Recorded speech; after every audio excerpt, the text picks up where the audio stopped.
देखो आज का ये वीडियो मैं किसी के अगेंस्ट नहीं बना रहा हूँ, हालांकि मैं आज वो पॉइंट्स रखूंगा जिसको जानबूझ के लोगों ने नजरअंदाज किया है। हालांकि सबको मालूम है कि सच यही है। अब जैसा कि बारिश के सीजनों में कुत्तों के गू सड़कों पर ज्यादा नजर आते हैं क्योंकि उसी टाइम पे उनकी धुलनी अच्छे से होती है, वैसे ही जब जब अपने कंट्री से एक्सपेरिमेंटल फिल्म आते हैं तो बाहर के लोग छोड़ो, अपने ही लोग उसको ट्रोल करेंगे, कंपेयर करेंगे, बजाय उसको अप्रिशिएट करने के कि यार हमने भी अपना खुद का कुछ किया है। इस पर मुझे वो महात्मा गांधी की कहावत याद आ जाती है जो उन्होंने विक्टोरिया को कहा था कि जब खुद के घर दिया जलता हो तो दूसरों के घर के एलईडी बल्ब से नहीं जलते। अरे भाई आज तक का इतिहास रहा है कि every popular films become overrated, फिर चाहे केजीएफ, ट्रिपल आर, कांतारा कुछ भी हो। अच्छा क्या आपने ऐसा सुना है कि छोटे बजट की अच्छी पिक्चर को किसी ने ओवररेटेड बोला? नहीं ना, क्योंकि उसमें कुल नहीं बन सकते कोई। ये सारी बातों पे मैं वापस से ट्रिपल आर का एग्जांपल दूंगा जिसको हमने ट्रेलर से ही ट्रोल किया था, इवन फिल्म को भी ट्रोल किया था, लेकिन वही फिल्म को पूरे फॉरेन लोगों ने सेलिब्रेट किया था। लेकिन ये सब देख के हमें प्राउड होना चाहिए था, बट हम फॉरेन वालों को घोचो समझ रहे थे कि भाई ये लोग को ट्रिपल आर कैसे पसंद आ गई। अब मैं सीधा कल्कि के केस पे आता हूं जिसका हाल ही में ट्रेलर आया, जिसको देखकर ये सवाल ही नहीं उठता कि ट्रेलर कोई भी एंगल से डिसअपॉइंट करे। हाँ एक्स्ट्राऑर्डिनरी ना भी लगे लेकिन कोई भी एंगल से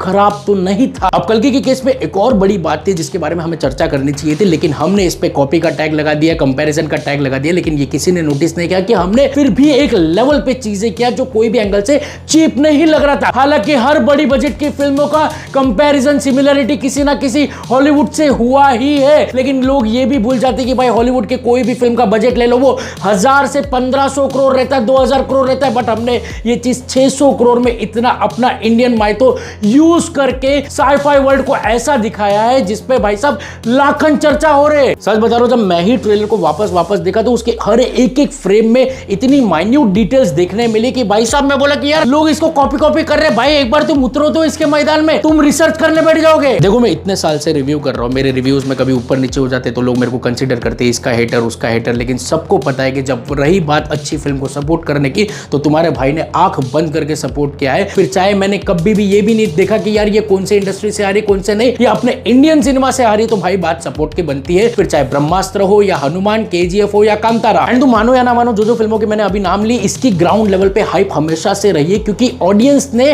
ग्राउंड लेवल पे ऐसी फिल्मों को एंजॉय भी किया तो सपोर्ट भी किया है। टू बी ऑनेस्ट मैं दिल से बोल रहा हूं, मैं पहले भी प्रभास का हेटर नहीं था, लेकिन प्रभास के चलते अगर मैं कल्कि का रिव्यू करूं, कल्कि को हिट करूं तो फिर भाई साहब मैं मेरे ही नजर में गिर जाऊंगा, क्योंकि अगर मैंने ऐसे विजनरी फिल्म को सपोर्ट नहीं किया तो फिर मेरे को इंडियन सिनेमा की बात करने की कोई औकात ही नहीं रखनी चाहिए। और एक और बात ये भी है कि अगर हम जैसे लोग ही ऐसे फिल्मों को सपोर्ट नहीं कर सकते तो फिर गणपत से ही खुश रहना चाहिए। एंड सबसे बड़ी आयरनी तो इस बात की भी है कि हमने फिल्म देखने से पहले ही फिल्म को इससे कॉपी उससे कॉपी इससे कॉपी उससे कॉपी कर दिया। एंड दूसरी तरफ हम ये भी बात करते कि अपने कंट्री में कहां है इधर बड़ी बड़ी फिल्म साईफाई वाईफाई बनती है, तो भैया हम और आप जैसे लोगों से ही ऐसे फिल्म मेकर्स को हिम्मत आएगी इतना बड़ा रिस्क लेने का, इतना बड़ा विजन रखने का। एंड कल्कि को लेके अब तक जितने भी चीज आए वो हैरान ही किए, लेकिन जब कल्कि का ट्रेलर आया तो मेरे को समझ नहीं आ रहा है कि लोग हैरान हुए या वो देख के उनकी गांड फट गई है कि कहीं ये ब्लॉकबस्टर ना हो जाए। सो ओवरऑल मैं सभी ऑडियंस से कहना चाहूंगा कि प्लीज डोंट बुक द जज बाय इट्स कवर, पहले फिल्म आने दो, देख लेते हैं, फिर अगर आपकी जो भी टिप्पणियां रहेगी तो भाई डायरेक्टर्स भी देखेगा समझेगा, वैसे जैसे अयान मुखर्जी ने ब्रह्मास्त्र को लेके जो गलती बाद में समझी थी। सो भाई साहब मेरे तरफ से तो फुल सपोर्ट है कल्कि को। एंड जिस हिसाब का ट्रेलर आया है भाई साहब अंदर ही अंदर अपने को पता चल जाता है कि ये फिल्म कितना मचाएगी, क्योंकि उसकी पोटेंशियल